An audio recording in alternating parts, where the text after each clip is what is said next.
Fala rapaziada, começando mais um episódio de Onde a Coruja Dorme FC e hoje para falar um pouquinho melhor a respeito da derrota do Palmeiras por 2-1 contra o Cruzeiro. Palmeiras que já vinha de uma derrota no Campeonato Brasileiro contra o Flamengo por 2-0 e agora novamente é derrotado, né? O Palmeiras que vinha nessa sequência de jogos importantíssimos, né, contra adversários do G4, né? O Palmeiras que precisava ganhar para se manter na liderança. Caso o Palmeiras vencesse, o Palmeiras estaria líder nessa rodada, mas não foi o que aconteceu. O Palmeiras muito cedo e de forma até surpreendente, eu diria, tomou já o primeiro gol, logo bem no início do jogo mesmo, com o Caio Jorge. É um Palmeiras totalmente distraído, né? Um Palmeiras que parece que não entrou em campo ligado, um Palmeiras com umas falhas defensivas bastante escancaradas. Eu não sei se isso se deve ao fato de o Palmeiras não estar jogando com a zaga titular, né? Que é o Gustavo Gomes e o Murilo. Eu não sei se pode ser por conta disso, eu creio que em grande parte de fato é. Porém, o que aconteceu foi que o Palmeiras, aos 4 minutos, ele já toma o segundo gol, novamente com o Caio Jorge. Então, o inimaginável aconteceu. O Palmeiras, com 4 minutos apenas do primeiro tempo, já tomava uma desvantagem de 2-0.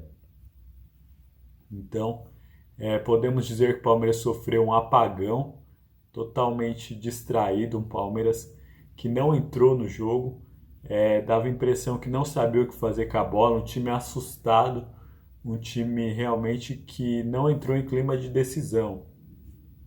Lembrando que esses 3 jogos eram importantíssimos para o Palmeiras, tanto o Bragantino contra o Flamengo quanto o Cruzeiro.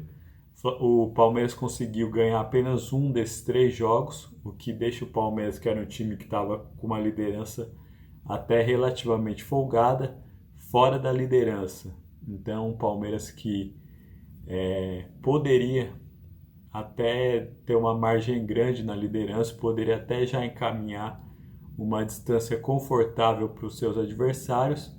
Infelizmente, vai lá e perde de uma maneira extremamente esquisita. O Palmeiras perdeu de forma muito estranha, com esse apagão defensivo, com essa dificuldade. O Palmeiras parecia que estava em outra rotação perante o Cruzeiro, então realmente não era o Palmeiras que a gente está acostumado, muito pelo contrário. O Palmeiras que sempre começa em cima, sempre começa pressionando seus adversários. É difícil até da gente estar encontrando explicações para o que aconteceu. Passado todo esse apagão, passado todo esse susto, o Palmeiras aos poucos vai tentando se reerguer, sem sucesso, porque o Cruzeiro vai mostrando que é uma defesa bastante sólida, que é uma equipe de bastante qualidade, uma equipe muito bem armada, é uma equipe muito bem organizada. Então o Palmeiras teve bastante dificuldade nas tentativas que teve de ataque. Então nós fomos para o primeiro tempo com esse 2-0 e com o Palmeiras praticamente não jogando absolutamente nada. Um Palmeiras que eu posso dizer que é totalmente irreconhecível. No segundo tempo, o Palmeiras começa também tentando, só que a gente via como muito difícil, né? O Cruzeiro tinha o jogo nas suas mãos, tinha o jogo relativamente controlado, ao passo que o Palmeiras não conseguia ter alternativas táticas. O Palmeiras não conseguia fazer com que o Cruzeiro se desorganizasse, não conseguia impor um volume de jogo satisfatório para quem estava perdendo por 2-0. Por consequência, o Palmeiras não conseguia ameaçar. A partir daí, o Abel começa a colocar mais talentos individuais, né? Ele entra com o Paulinho, com o Vitor Roque e com o Alan. O Alan que consegue, nos minutos finais já, né? Passados 40 do segundo tempo, ele consegue fazer o primeiro gol do Palmeiras. Um gol que dá uma certa esperança. O Palmeiras termina o jogo pressionando bastante o Cruzeiro. Porém, esse resultado de 2-1 persiste até o final, porque já era tarde demais para o Palmeiras, né? Então, realmente, esse gol não foi capaz de salvar e o placar termina 2-1 favorável ao Cruzeiro. E essa, para nós entrarmos numa estatística que para mim parece muito interessante, foi a primeira derrota do Palmeiras como visitante no ano. Palmeiras que costuma fazer muito boas apresentações fora de casa, hoje foi bastante diferente. Um Palmeiras apático, um Palmeiras que parecia nervoso, inclusive nos lances finais a gente via o Bruno Fux errando uma bola fácil, onde ele não estava marcado, ele simplesmente dá um chutão para a lateral, onde o Palmeiras poderia buscar se organizar para tentar um ataque, ele simplesmente vai lá e rifa a bola. Então, realmente, bastante preocupante essa atuação do Palmeiras.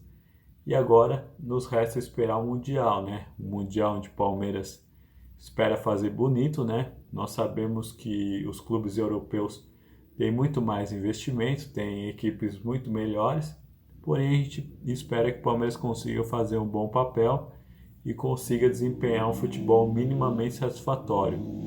Totalmente o contrário do que fez hoje. Hoje o Palmeiras deixou muito a desejar. Um Palmeiras que poderia hoje dormir na liderança do Campeonato Brasileiro, cai para a quarta colocação. Então, realmente, muito prejudicado o Palmeiras. Palmeiras que há 2 rodadas tinha 4 pontos do segundo colocado, agora está na quarta colocação.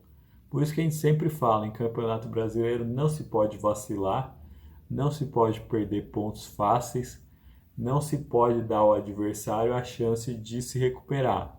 Agora o Palmeiras está atrás do Flamengo, está atrás do Bragantino e está atrás do Cruzeiro.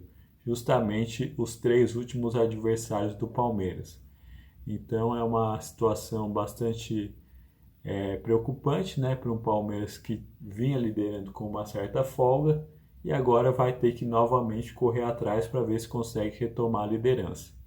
Agora eu quero saber um pouquinho mais da sua opinião. O que você achou do jogo? Fala para mim nos comentários, pode ser? Um abraço. Tchau, tchau.